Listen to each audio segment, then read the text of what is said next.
People are clicking in as we speak, so that's brilliant. Um, we're just gonna get started because we've got quite a bit that we want to get through this morning, so we don't want to miss out. So people will join. I know people are sort of coming from different sessions, and it's the first probably not workshop, but you know what I mean, live lounge session, live lounge and other sessions that are happening this morning. So people are navigating their way around the site. So we're going to get quickly started and jump into it. What I'm going to do is going to share some slides, but I need to quickly introduce myself and the members of our team and let you know what's going to happen in today. So I'll just quickly introduce myself. My name is Mike Silvera. I know some of the people in the room. There are others I don't know. I'm hoping that I don't know quite a bit of people today because I'd like to see a lot more folk from Local Minds here this morning. I am the Adult Mental Health Equity Manager in the Mental Health Equity team. The Mental Health Equity team, as many people might already know, lead on my strategic priorities around race equity and poverty and social exclusion and children and young people. My team, the adult team, leads on work around poverty and social exclusion and race equity. Today, we're here to talk to you about race equity under the guise of the Patient Care and Race Equity Framework. So that's me. Natasha, if you are in the room, could I ask you to quickly introduce yourself? Sure. My name is Natasha. I'm the Senior Officer for Poverty and Social Exclusion, working alongside with Mike and Bethany. Right, thanks a lot. And Cara, I'm going to jump this on you because I didn't pre-warn you and I hadn't thought about it before. But as far as I'm concerned, you are a member of our team. Cara is an external equity consultant who is part of our lived experience coaches. So she works with Nicola and that team. So Cara's going to be one of our presenters today. So I'll let you introduce yourself quickly, Cara. Thanks, Mike. Yeah, as Mike said, I'm consultant with Mind as one of Nicola's team of lived experience consultants with a focus on equities, particularly around racial equity and how that intersects with mental health and yeah, the integration of the PCREF. Thanks, Mike. Super, thanks very much. Right, we're going to launch into it. Unfortunately, once I'm going to share some slides, so you're not going to see my face. Which I don't mind, and I hope you don't either. So I'm going to share my slides, and the screen is going to come up in a moment. We do that.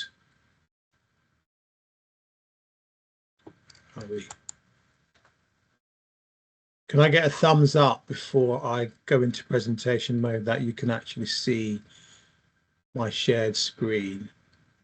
Anybody, can you see it? No? Not? Yeah, all good, Mike. Yeah, you're good. Okay, super. Right, I'll jump into presentation mode.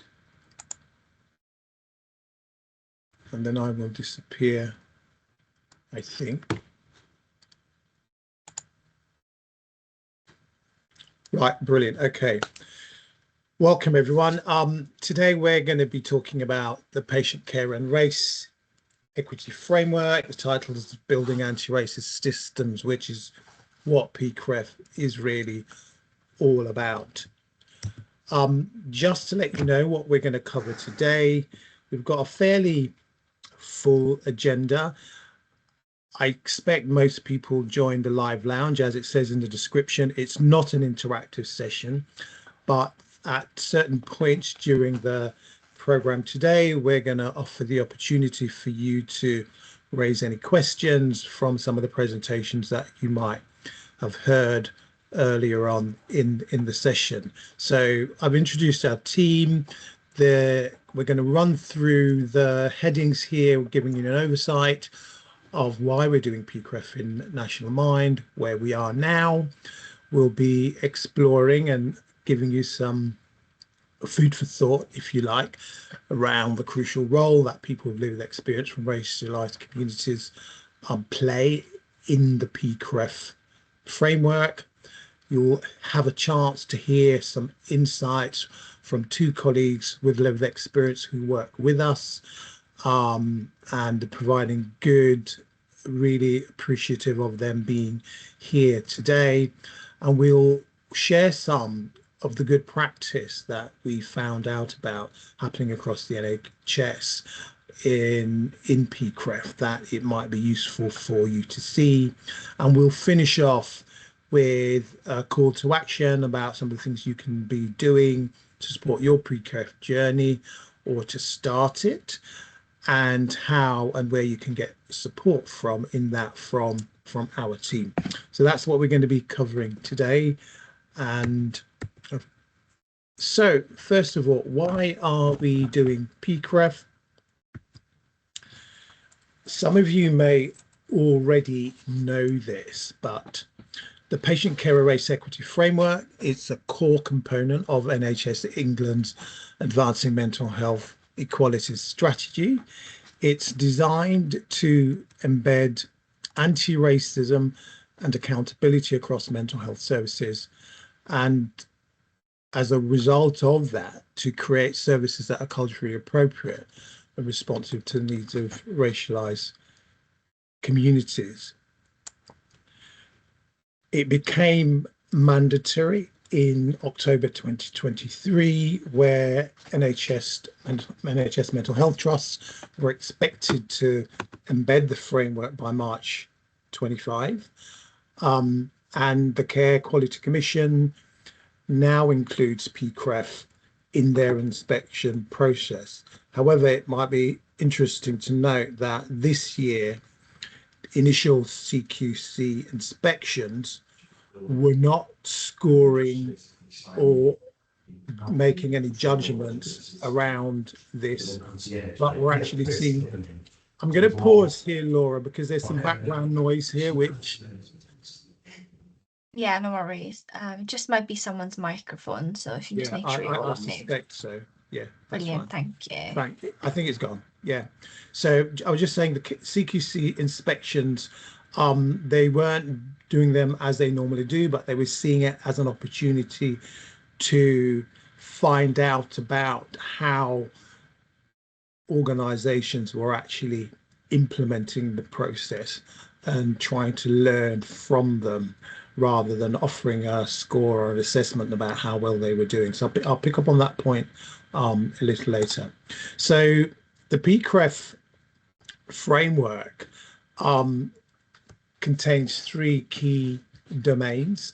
One around leadership and governance, which is focused on looking at accountability and leadership in the processes that are being established, ensuring that people from racialized community are engaged and involved in that leadership and governance process, and that they identify clear priorities from the relationships with the communities that they're working with, and are very clear measures identified within their plans about what it is that they want to achieve for their PCREF.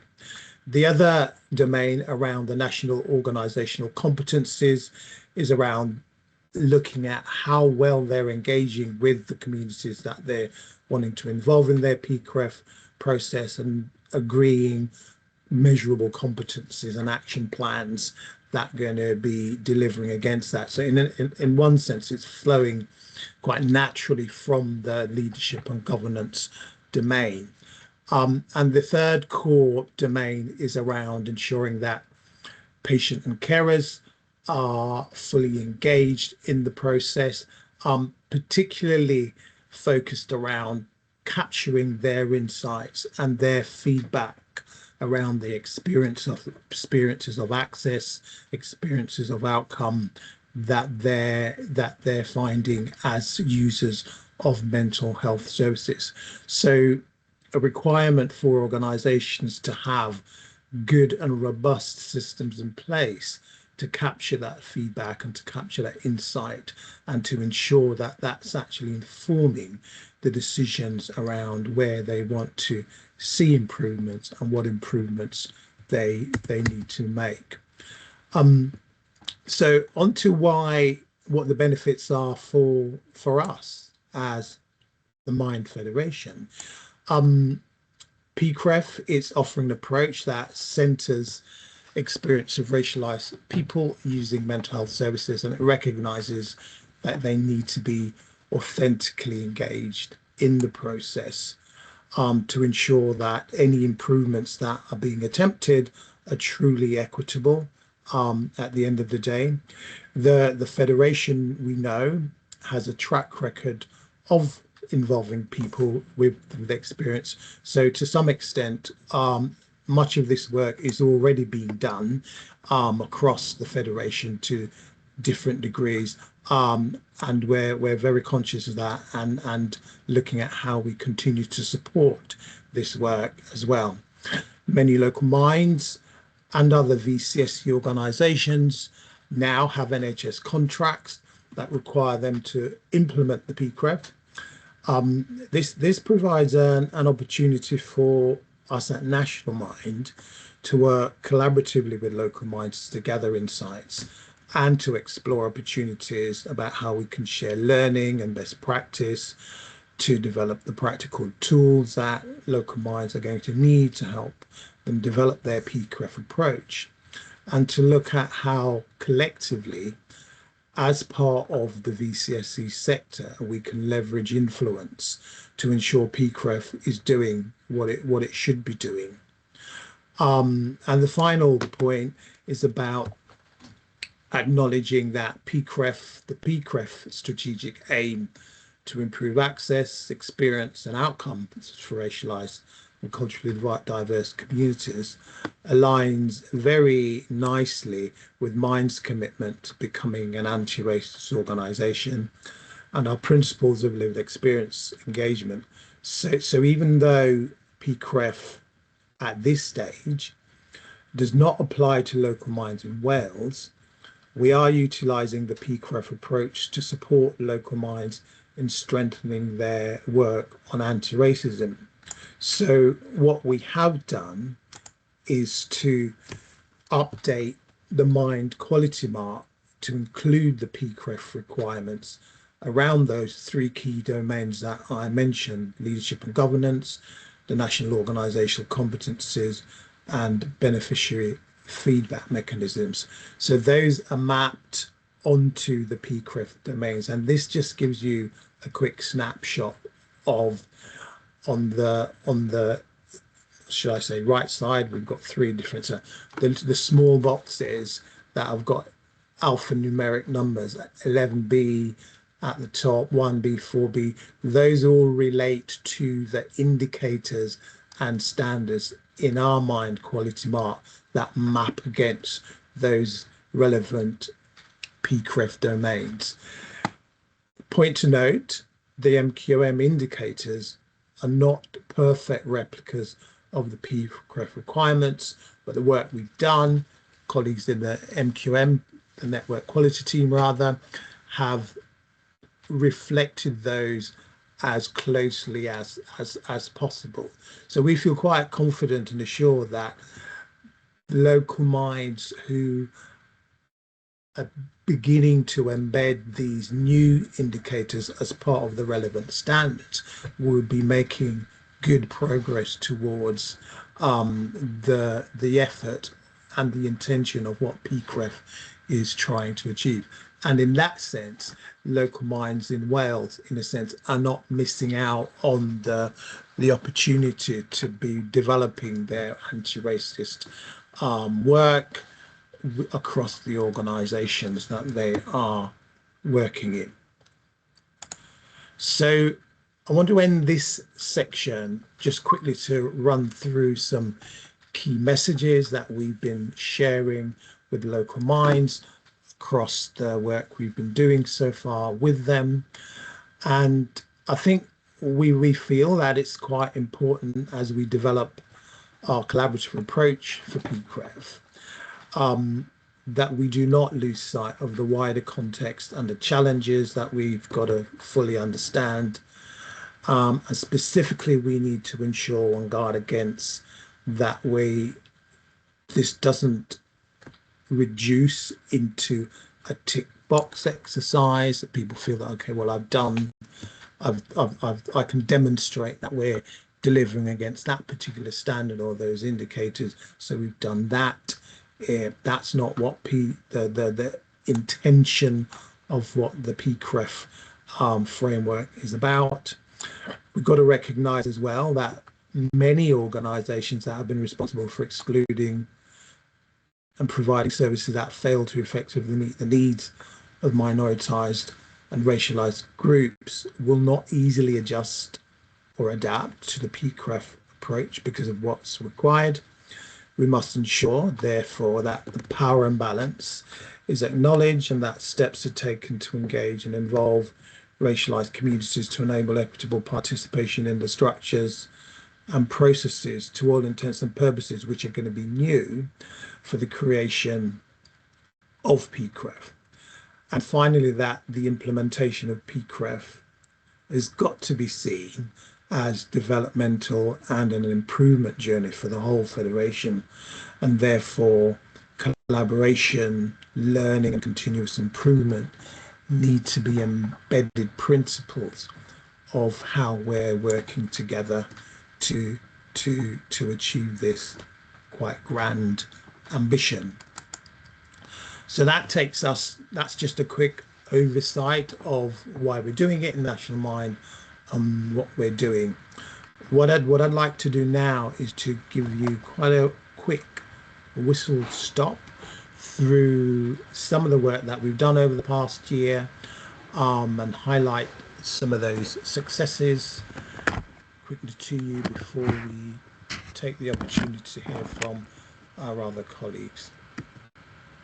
So this journey starts from October 2024. I have two of these slides which I'll take you through. Not everything that we've done is included, partly because we didn't have space. I've got a listing though, which is much more detailed, and we can share these slides with people if you'd like to have copies of them. So there'll be more detail added to the information that you do get. So it started off in October 24, when we were having conversations with colleagues with NHS England about the PCREF work that we became aware of and its implications for mental health services across the board, and what role an organisation like mine could be playing in that. Our chief exec, as well as myself and other colleagues, were having some of these conversations, and we eventually included PCREF in our Equitable Mind strategy as one of our key deliverables, alongside some of the wider research and scoping that we were doing, conversations with local minds, for example, other NHS trusts who we were aware had started to implement PCREF as well. So that learning informed an approach that we wanted to take, the recognition, for example, that aligned with our framework. So some of the first things we did was look at how we were going to position this. When we looked at the NHS competencies within those three domains I highlighted earlier, what they were requiring, we felt that a lot of what was included in those domains pretty much were captured in our Mind Quality Mark anyway. So it wasn't a huge ask for us to integrate and to tweak where we needed to tweak the indicators, to make it align as far as possible with the PCREF. So we worked with the network quality team, and had a conversation about what that would look like and what was necessary to map the PCREF indicators onto MQM and the work that was going to be required. So various activities took place, conversations with the Federation Levers Group, online conferences, in-person conferences, to look at where we needed to make those changes in the PCREF. So that important work took place during that period. On the back of that, one of the things we did was to bring together some of the early adopters in the Federation, local minds who, to all extents and purposes, were quite keen to be getting on with PCREF. Some of those local minds were those who had become aware that PCREF was now included in their contracts that they had locally, and they needed to start thinking about what they were going to do about it. So the conversations we were having about how we could collectively work together and support those local minds to think through what was required, how they were going to start setting up and delivering what was required for PCREF. We felt it made sense to work in a collaborative way so that we could share learning, we could understand the challenges across the wider federation, and we could work collectively to find solutions.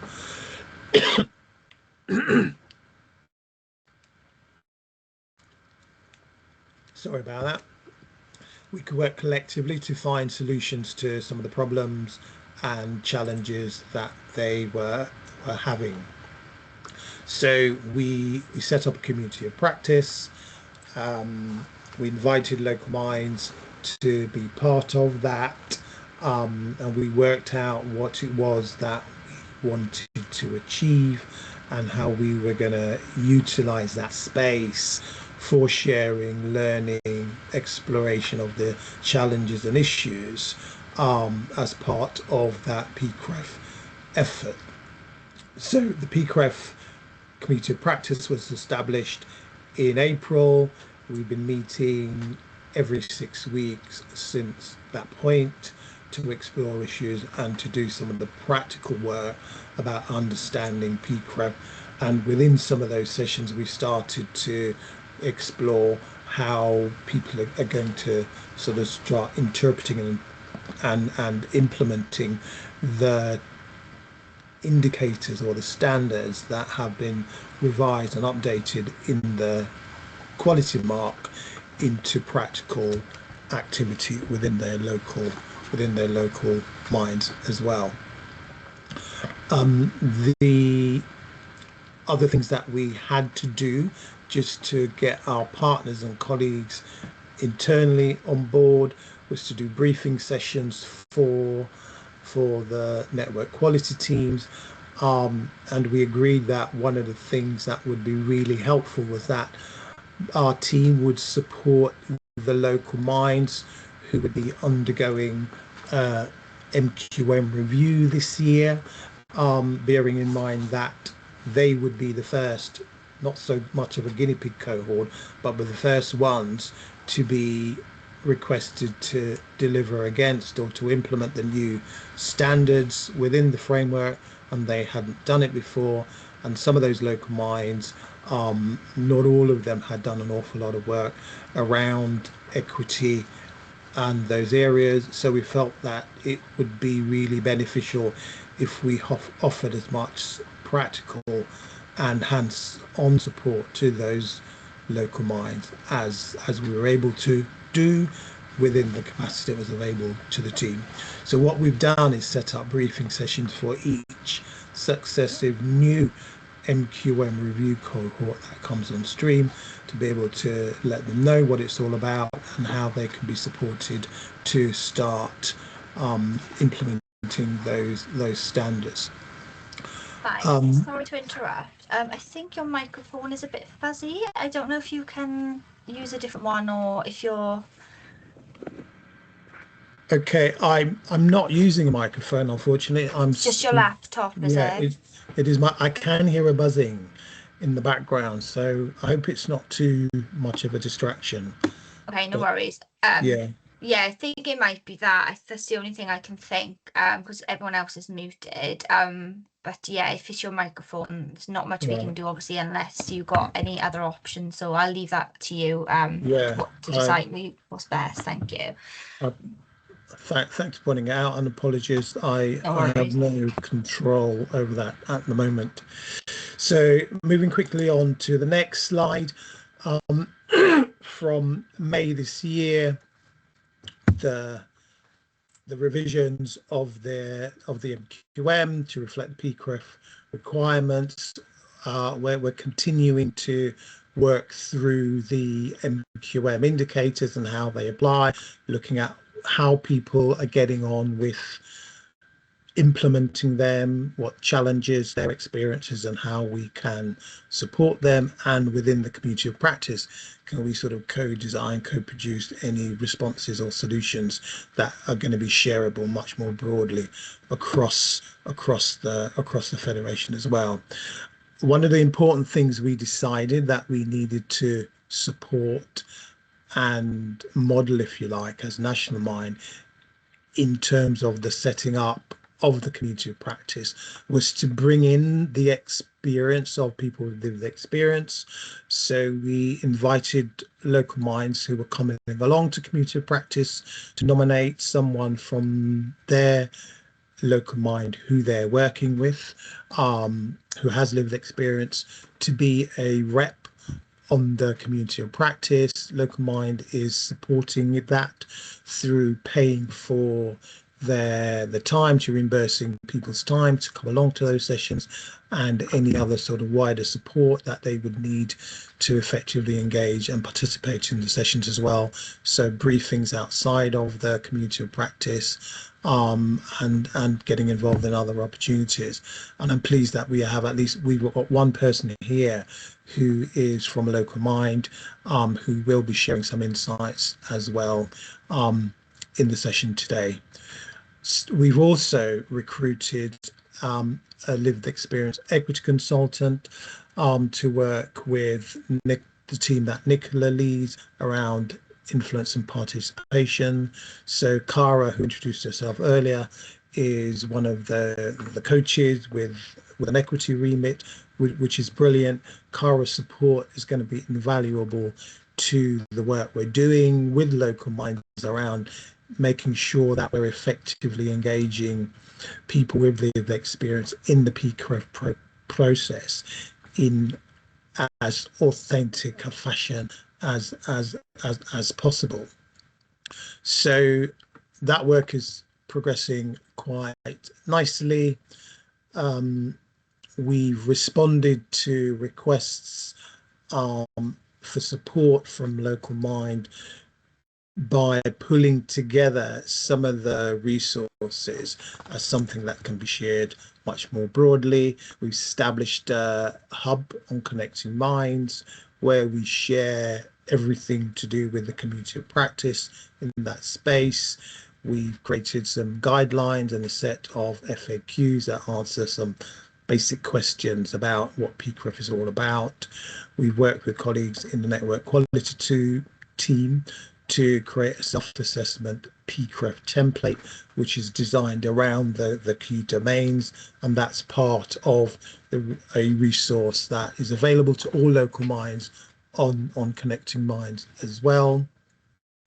The community of practice continues to meet.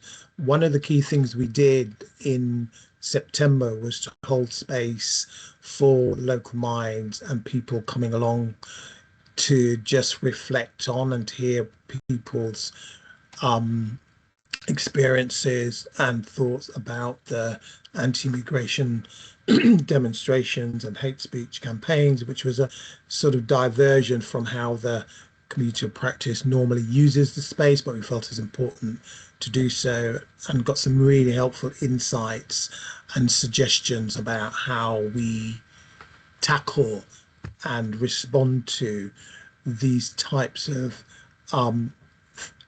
challenges, should I say, as they appear, and when we have to respond to them through our comms messaging on National Mind, but are very clear about how we could do that in a more collaborative way with local minds to make sure that what we're saying in response to these things are reflective of what local minds are experiencing and what they're feeling as well.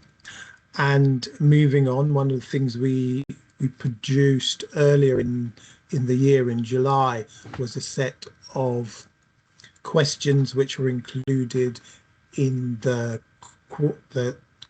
quarterly returns that local minds complete each quarter for us. We were quite keen to do this because we didn't really have any standard questions in the quarter returns that provided any useful information, and we wanted to establish a baseline that would give us some substantive information about what was happening across the Federation around equity, with some very specific questions asked around PCREF. We've since got the first report from that and are just looking at it, which is providing some really helpful information about the work that local minds are doing across the Federation, and that will inform how we tailor some of the support that we're putting in place to support local minds based on their responsive to those questions in the quarterly returns as well. The conversations that we're having with local minds within the community of practice and wider are exploring questions about, for example, how they're engaging with their local PCREF as a VCSE organisations, as opposed to them setting up their own PCREF, and looking at what initiatives some of the local trusts are taking to engage VCSE organisations in their PCREF economy, if you like.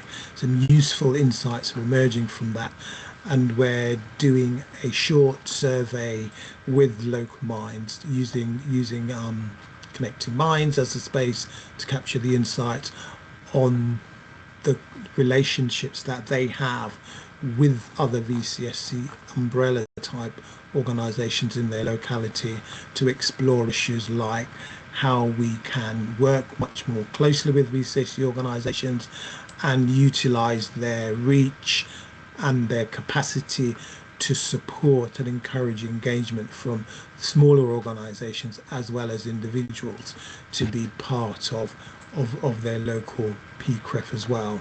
We're doing some work with other organisations, including Centre for Mental Health, Black Thrive, National Collaborating Centre for Mental Health, stumbling over my words there, and ourselves. This was initiated by our Chief Exec to explore the idea of creating a PCREF alliance, the idea behind which is to create a space that would bring PCREF leads across the country together to share learning, good practice, to explore challenges, and to look at what the data is telling us about the extent to which PCREF is being implemented well, and the types of initiatives that local organisations, including non-statutory organisations, so I include Mind in that, are doing to move PCREF forward. Other things that we're doing in National Mind to ensure that we reach as many local minds as possible who are not part of the community of practice as momentum picks up for PCREF is to create drop-in sessions for local minds to come and get resources, support from our team about any challenges, how do they start, how do they get it going, but how to help them problem solve any wider or bigger challenges that they feel they need expertise or support around as well. So that just gives you a snapshot of what we've covered in the last 12 months. as we move forward into the next year, what we'll be doing is reviewing progress with a report at the end of this financial year to say where we're at, but with recommendations about how we move forward. And one of those things is that we come up with a forward plan, which is outcome focused, relating to what we want to deliver within the next 4 years, initially starting with 2025, 26, about what the success is going to be looking like across the Federation in terms of delivery of PCREF. So overall, this first year has been about embedding, establishing it, getting the information out there, understanding what the implications are, finding out where the good practice exists across the wider NHS, and looking at how we share that good practice within the Federation, but also what learning we can take away to help refine and tweak some of the learning and apply it to local minds as community mental health providers, as opposed to NHS organisations. So some of how we interpret what's been required by the PCREF, we necessarily tweak, but the lessons and the learning that we have now is much clearer than it was this time last year, for instance. So I shall pause there and invite Cara to talk to you about the crucial role that people with lived experience of racism and mental health experience. Thanks, Mike. Yeah, thanks very much for having me. In the spirit of obviously speaking to, why folks with lived experience of racism and mental health should be involved in a bit of involvement. I'd love to hear from folks in the space about, what do you think is the crucial role there? And if you want to put in the chat, why do you think it's important to engage folks with lived experience of racism and mental health in this work? I'd like to see, some ideas from folks here.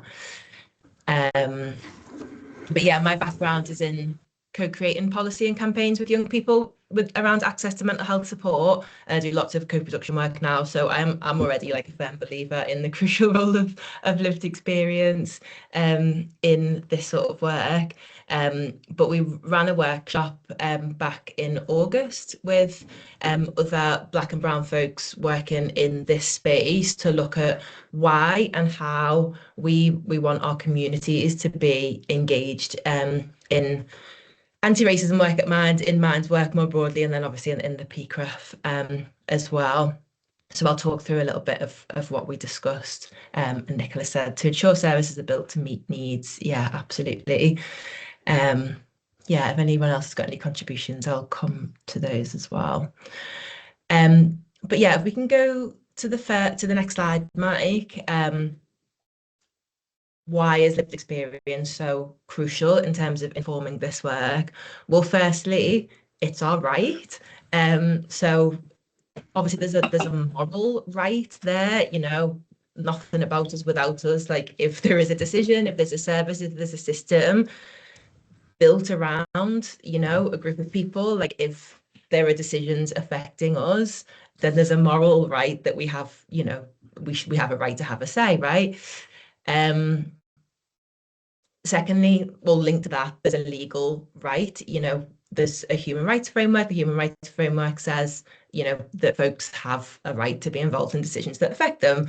And that right is also represented in the NHS Constitution.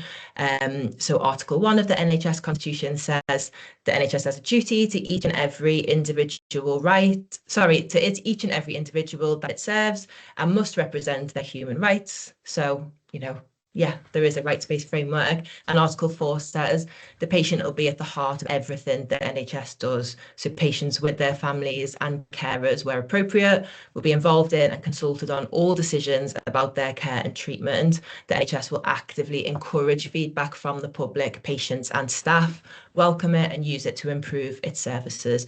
So it is there in black and white, like this isn't actually new stuff, it's already in the NHS constitution. So PCREF is kind of just a way to realise that, right? And particularly around improvement of services, like there is a huge case for improvement of services for particularly Black folks who are, you know, horribly underserved by mainstream mental health services. And thanks for folks putting in the chat as well. James, the reason is it's a crucial role is for us at Leeds that their views have been minimised and marginalised, and that's been at the expense of people's mental health and well-being. Yeah, absolutely. Ruby said for engagement and to improve inclusion and to gain and understand community needs. Yeah. And to improve, Natasha said to ensure services are built with them and not for them. Yeah, so it's not done to us, it should be done with us. Great, so yeah, then I'll move on to the next slide. Why is lived experience involvement crucial? It's not just our right, but it's also our strength. Like, we are good at it, you know, as you say, if you want to build services for a community, you have to build it with them, you know, and we have strengths and assets in terms of supporting minds to do that. So in this workshop, we uncovered some of our strengths that we thought would be really important to highlight. So firstly was the ability to speak truth to power. So for folks who come from communities that have historically not been listened to and not been centred in decisions, we've learned quite well how to get our voices heard. And that's something that can be, you know, well channelled and harnessed to support this work. Secondly was creativity, so linked to that. We've developed really creative methods to tell our stories. Creative storytelling was something that came up in a lot of conversations. We've developed creative ways to build power and to imagine bold change and to imagine, you know, equitable futures as well. Thirdly, collective and community-centred approaches. So again, often coming from more collectivist cultures, but also being part of communities that have kind of had to build support systems outside of mainstream services. So having to have built support systems within our communities means that we tend to be quite well rooted and well connected into those support systems that might, help local minds to sort of reach those communities and respond to those community needs. Linked to that was around a strong grassroots. So folks being well connected to those who others might actually find hard to reach. You know, when we say hard to reach, actually those communities are reachable. There are folks who are in touch with those communities, and actually connecting into that grassroots can be really beneficial. The next point was around creating safety. So, you know, we talk a lot about safe spaces. What does that actually mean? By working with folks from racialized communities and different, you know, not homogenizing everybody, but we know what feels healing, what feels therapeutic, and what feels safe for our communities based on our experiences, based on our understanding of history, of our culture, of the locality and local politics, all of that stuff. And finally, being able to draw from our like cultural models of care. So we can draw from a whole diversity of gorgeous, beautiful, ancestral, traditional and community-led practices that can inform genuinely culturally appropriate care. So there's just a whole, you know, array of stuff that's probably overlooked in a lot of mainstream, you know, Eurocentric models and services that we can help bring to the table. So there's some of the strengths that we identified. And if folks have got any other ideas, please feel free to put them in the chat as well. And that brings us on to the next slide, which is just a plea really that we wanted to make sure is highlighted, which is treasure us, don't tokenize us. As Mike was saying, like, you know, this work can end up looking like a tick box exercise if you just like, right, how do we get this done? How do we bash this out? What are the frameworks to do it? And I would really want to encourage people to think deeply, think, you know, carefully about actually what is the value that meaningful engagement with folks with lived experience can bring, and how do we really treasure that, rather than just trying to get it done. So the first point being Black and brown people, this has to be really acknowledged. Black and brown people have been and still are treated incredibly poorly in mainstream mental health settings. And I know that like no one in this space wants to replicate that, but we do have to face up to the fact that historically and still there are gross inequities and injustices in the system. And that has and can still contribute to this cycle of mistrust and mistreatment. You know, communities, and I think we hear a lot about like, oh, all the communities got stigma around mental health, but quite a lot of the time that comes from a history of really bad mistreatment by the system, which then feeds again mistrust. So just recognizing that as a port of call. And then the second point linked to that being that work that is rushed, superficial, or inauthentic engagement can end up doing more harm than good. You know, if we rush into that without the foundations, without that recognition of the historical, you know, and systemic context, we can inadvertently perpetuate harm, and ultimately re-traumatize folks, you know, who've already had maybe experiences of power dynamics, of poor treatment.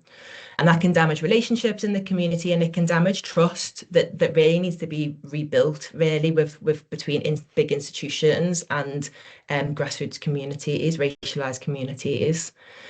So my advice there would be to start slow, to start small, to go slow, and just to really build strength. And that's more important than going in big and just trying to tick all of the boxes. You know, this doesn't have to be like massively at scale, like from the very beginning. It can start smaller with a focus on really authentic power sharing, transparency in you know, resource remit, what's available, what's actually realistic to change, and accountability to that decision making as well. Deepening relationships, and deepening relationships across the whole community. So not just maybe kind of taking out one person from the community and asking them to represent everybody, but actually using that as an opportunity to deepen relationships across the whole community with different groups. And finally, a focus on care. So recognizing that whole context, taking a trauma-informed approach, but more specifically a racial trauma-informed. That's a specific kind of trauma that manifests in a whole different, you know, means and ways. But we really wanted, you know, local minds and national minds to recognise the toll that this work can take on our spirit and on our well-being, that we're drawing from a place, you know, where all these treasures come from in terms of insights actually can also be quite traumatic. So just recognising that. Also recognising that is intersectional, that folks from marginalised, you know, racialised communities also tend to have intersecting challenges when it comes to like housing, socioeconomics, you know, income, poverty, education, like all of these other systems that are also oppressive. So making sure that that care is factored in as well, and just being responsive to those emergent needs as well. So that's our advice, and I'll hope to put a blog out as well. I think that'll go on Connecting Minds at some point soon. But yeah, hopefully that's some food for thought. Thanks.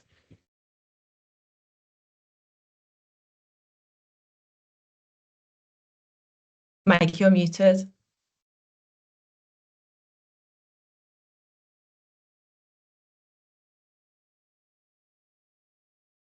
Mike, you're on mute.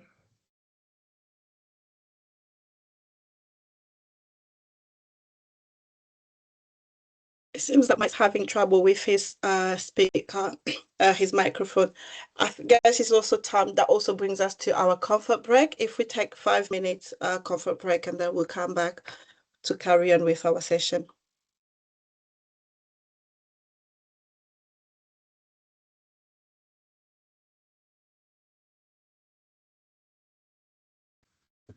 Can you hear me now? No. Yeah, we can hear you now, Mike. Yeah, just call for the comfort break, and we'll be back about. Thanks very much. Shall we kick off now? So we'll kick off. So I'll hand over to Natasha and invite you to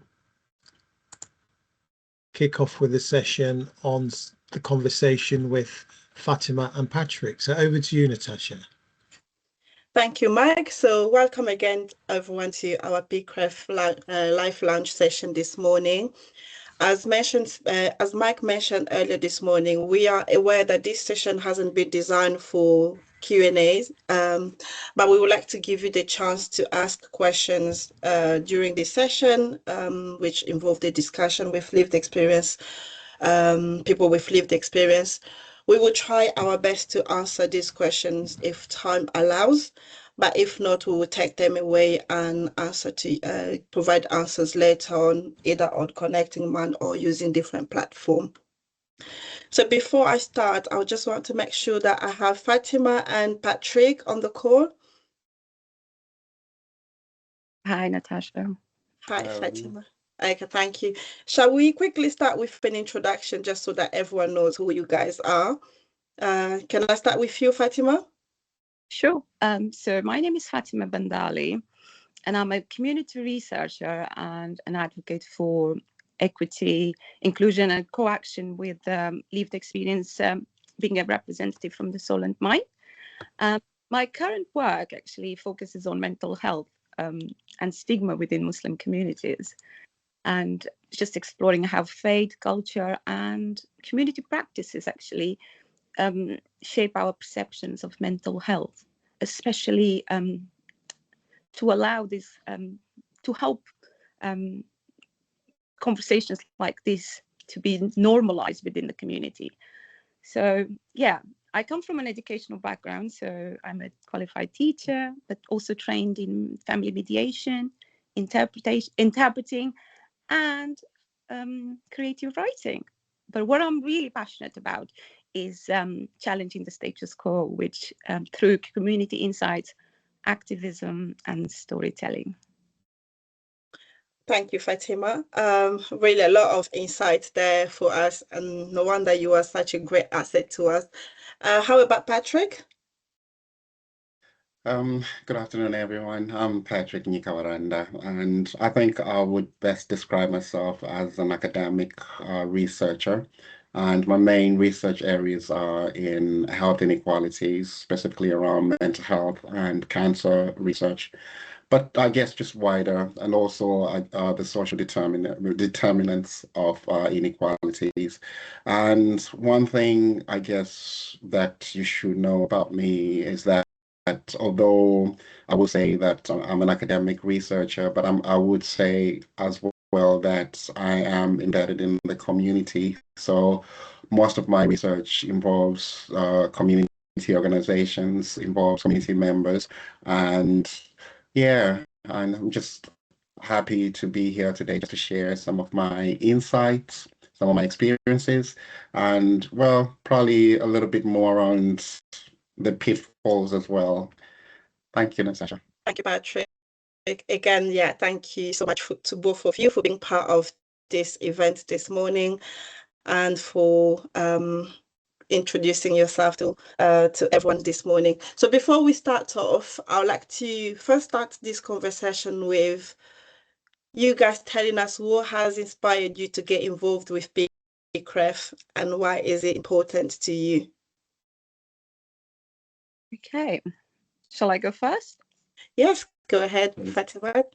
Okay, so I was actually selected from the Solent Mine, but apart from that, what really inspired me to get involved with PCREF was my personal journey, to bridge the gap between lived experience and professional practice, because creating spaces that are compassionate, inclusive, and authentic in response to the imbalance of power that I've longed to witness, the stereotypes, the inequality in service provision, and the lack of spaces where people from rationalized, especially cultural or religious minorities, could truly shape the conversation. So that was mainly the reasons. But for me personally, PCREF is all about correcting that imbalance, and it's about giving voice and protection to those who have historically, like Cara was mentioning, have been left out, and ensuring that the framework don't just exist for the majority but for everyone. I've always wanted to be part of something like this, and I'm really glad that we talk about inclusion, but also to actually build systems that are at the heart of good practice. So PCREF, me, in summary, just allows to embed that equity at the heart of mental health services, so that everyone, especially those from minority communities and disadvantaged groups, can feel safe, respected, and represented. Thank you, Fatima. How about you, Patrick? I think for me, I think just like everyone, you do have a choice on how to respond to such questions, as in, why was I inspired to get involved? And I think from trying to impress everyone from an academic perspective, I would say yes. I've been dealing with so many questions around race and health inequalities and social inequalities. From a professional perspective, in terms of my academia, I've researched, interviewed, or developed interventions regarding health inequalities. But that's just one part, and that's just probably the smallest part as to what inspired me. Yes, there was a lot of research. There has been a lot of research that I've conducted around, I guess, everything related to PCREF. Including community engagement and the impact racism has on individuals and communities and establishments.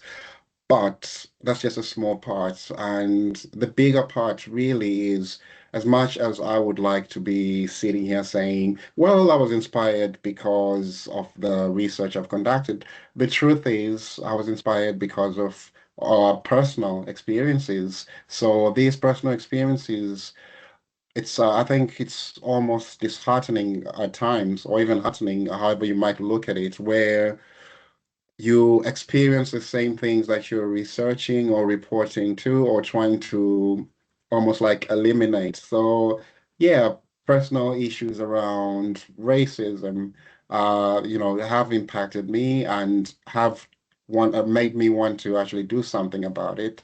So personal experiences around even just the whole impact of my skin color, or even my accent, or even just the name. My surname is not the easiest to pronounce, but just the fact that someone would look at it and immediately treat me differently, these were things that I actually thought, you know what, if there is something, a platform to actually not just challenge these inequalities, but also if there was a platform where I guess people could be held accountable, not just on an organizational level, but also on an individual level.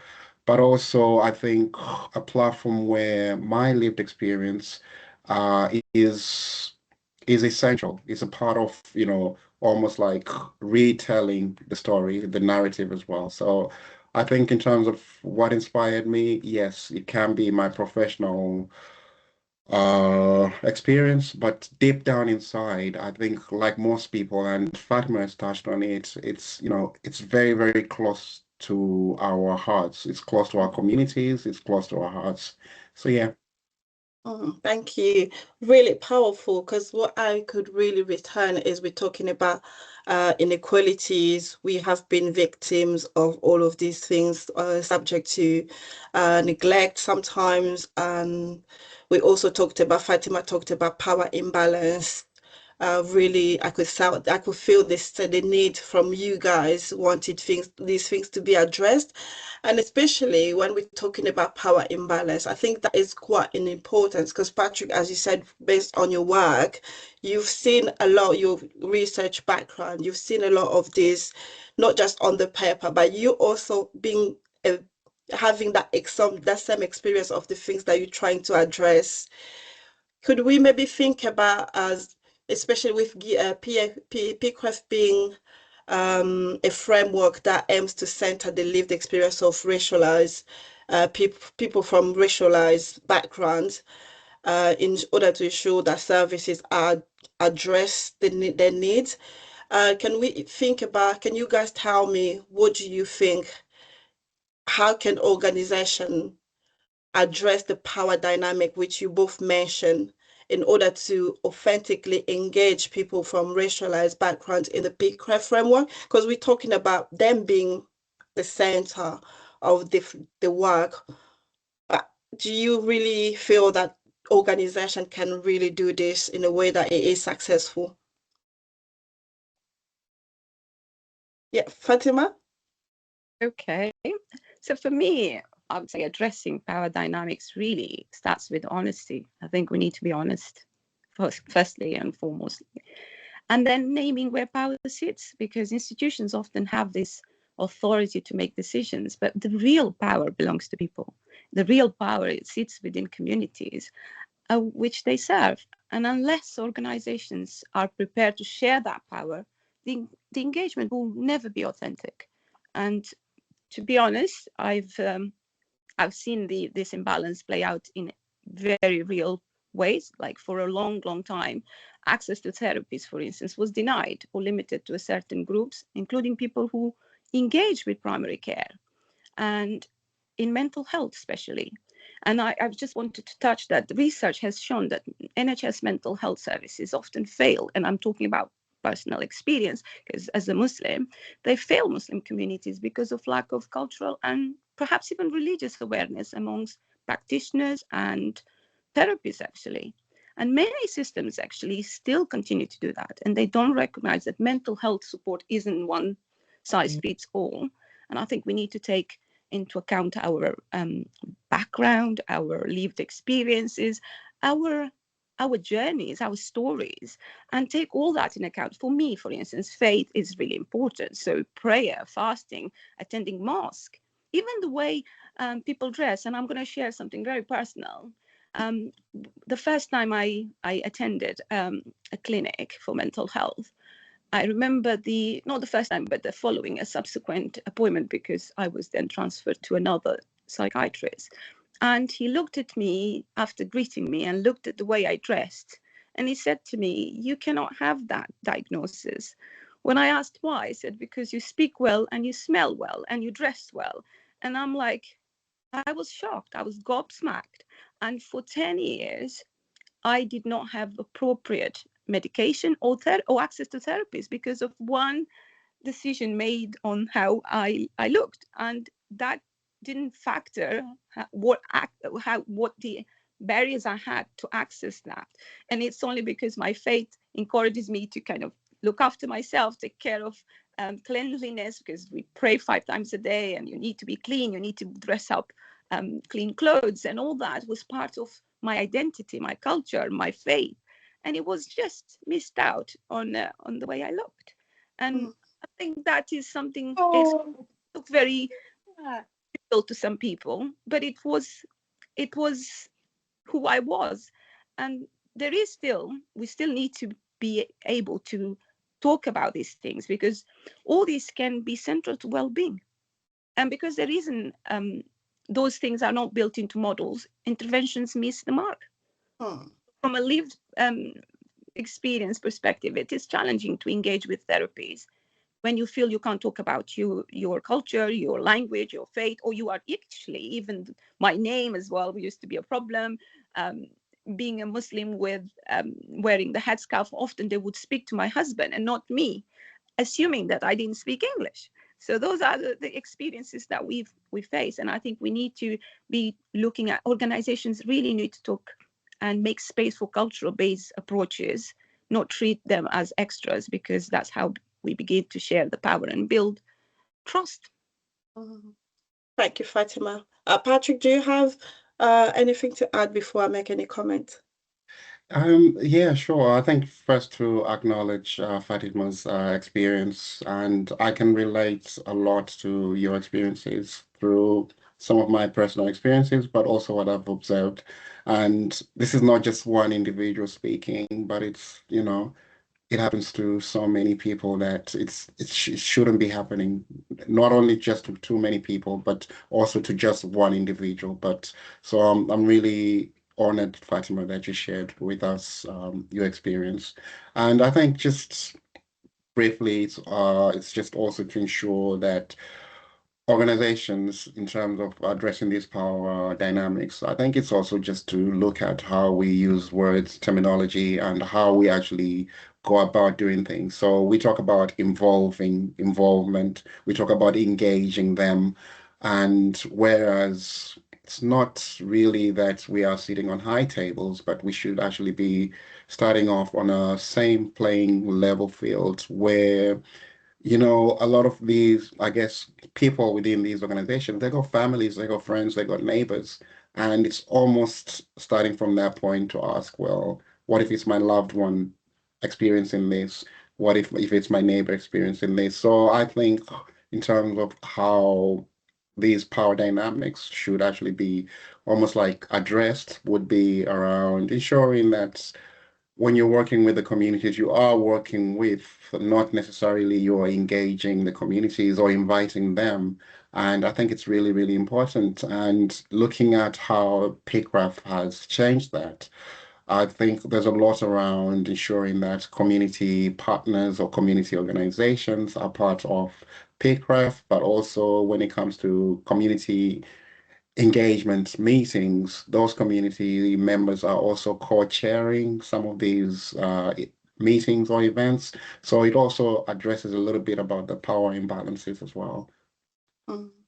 Thank you both. Fatima, I'm really sorry to hear about your experience, but thank you so much for sharing it, being so open with it.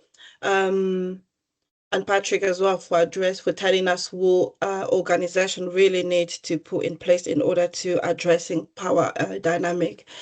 From what I heard, is really that because a lot of our organizations is lacking, is filled, first of all, filled with a lot of prejudice and stereotypes, and also lacking cultural awareness or competency. So in that mind, okay, with that in mind, I'm just thinking, with PCREF, we know that PCREF is supposed to be an anti-racism framework. What do you think would be fundamental for an organization like Mind for PCREF to be successful?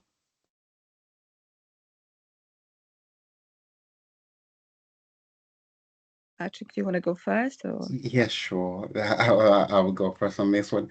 I think, yeah, thank you.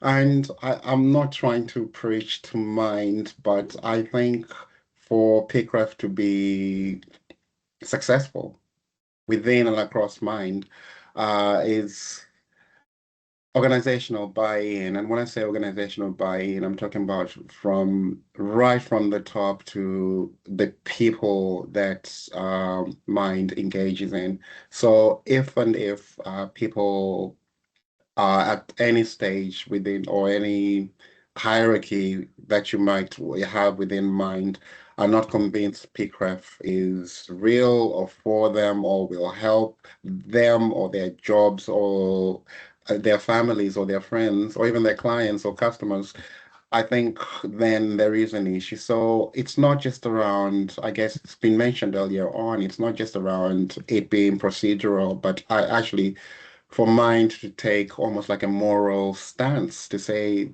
this, we're doing this because it's the right thing to do. So I believe strongly that Mind is heading in the right direction. And apart from the NHS trusts, I think Mind is one of those few entities or bodies that have actually embraced PCREF at such an early stage where again it's a big risk sometimes where we look at, well, do we stay in the safe zone and wait for everyone else to do it? Or do we actually, are we courageous enough to actually start right from the beginning and learn as we go? And so this learning process, I think, is really, really essential. It's really, really important. And so the willingness to learn and also the willingness, again, to involve people with lived experience.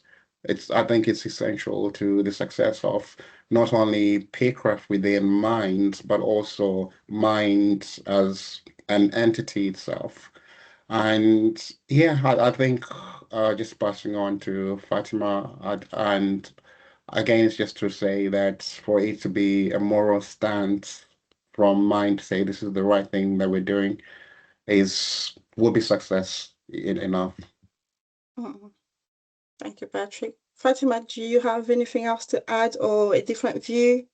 Yeah, so obviously I agree with what Patrick has said, but for me, it really starts with authentic leadership. And I think you mentioned that. Leaders who don't just talk about anti-racism, but live with it in their choices and priorities, then we can have a proper training, clear accountability, and resource allocation so that every local mind can embrace that culture shift rather than just being regional, which I think that is the case at the moment. So that anti-racist practices can be sustainable across the NHS and throughout the country. But I also know, talking about the country, we are living through very volatile times at the moment. And our September workshop just confirmed the lack of trust and the fear that is amongst racialized and minority communities. And the far right movement is growing in its hostility towards anything that is to do with equality. And these conversations are about race, and they're getting harder for the communities. There's this uncertainty within communities. We scared, and let's face it, because there's stabbing, there's all sort of things happening, and I think we need to be culturally and racially mindful.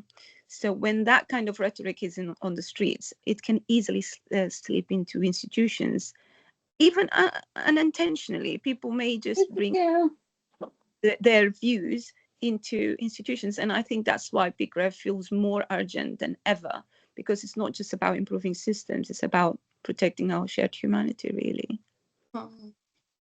Yeah, thank you. Thank you both. That's really helpful.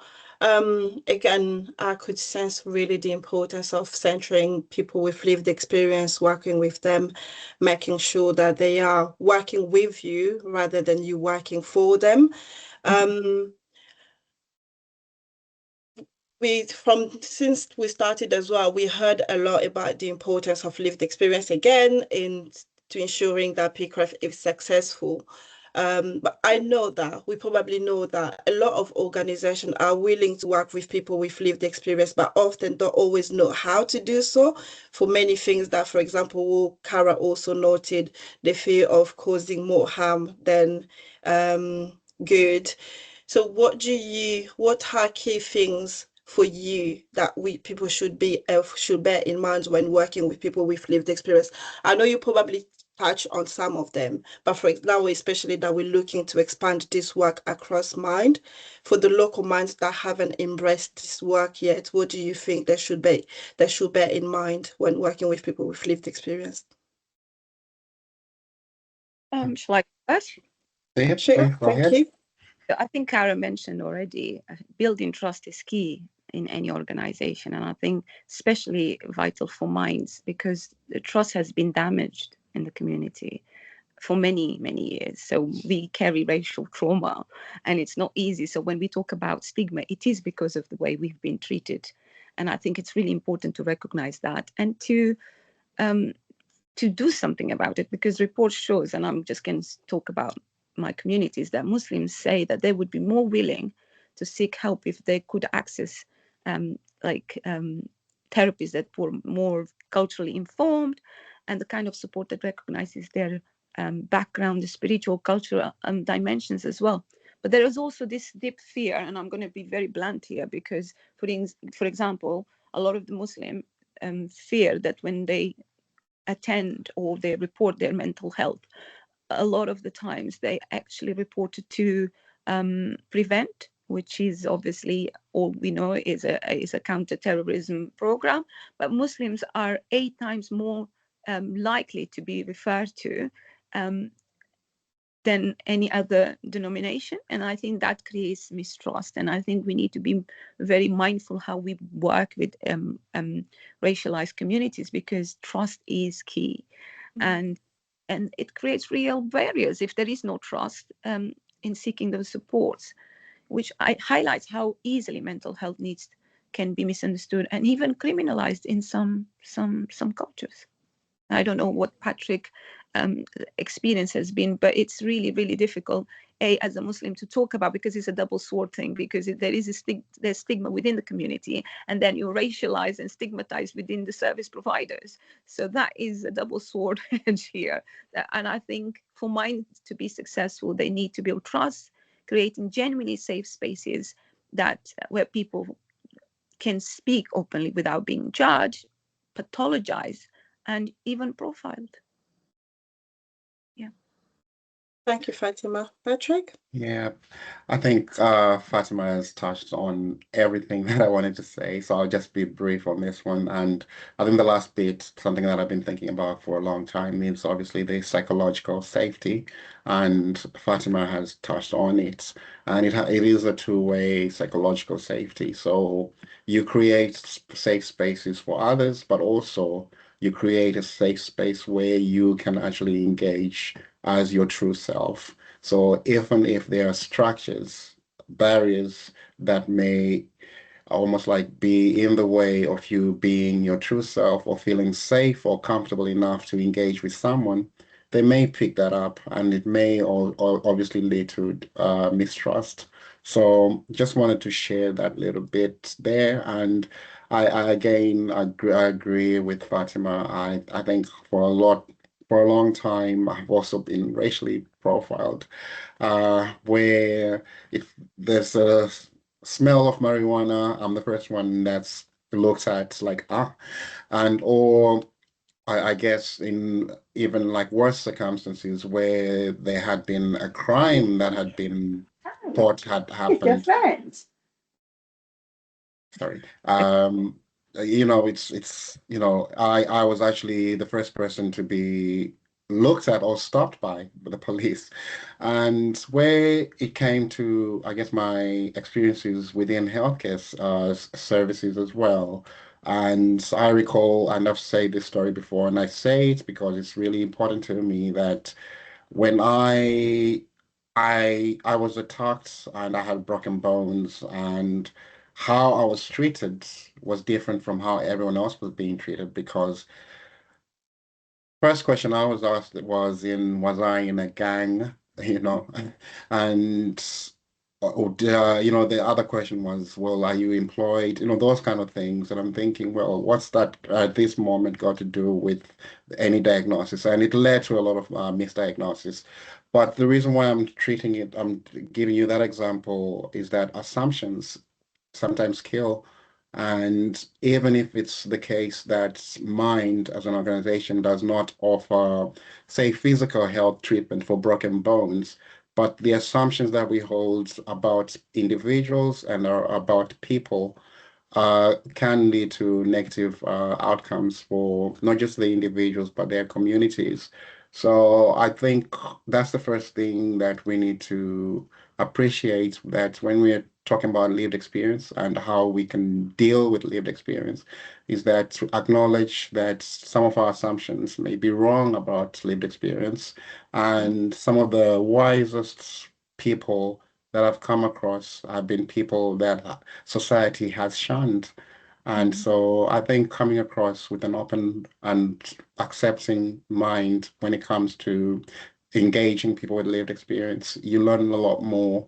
And also, yes, we need to consider people's circumstances when it comes to engaging people with lived experience. And I will not go into financial reimbursement, but also things such as just acknowledging.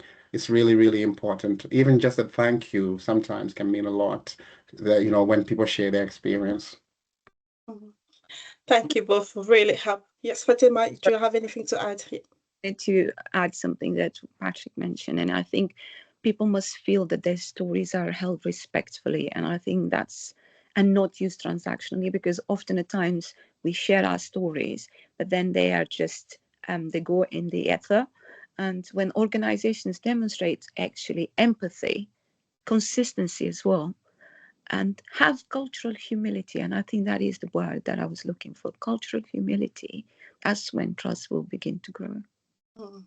Thank you. So four key things for me there is trust, being able to challenge our own assumptions, recognition for lived experience involvement, and being culturally culture humility, culture competence. Thank you so much for. Unfortunately, we're running out of time. We would like to bring this discussion to a close, and therefore I'll hand back over to Patrick. To Mike.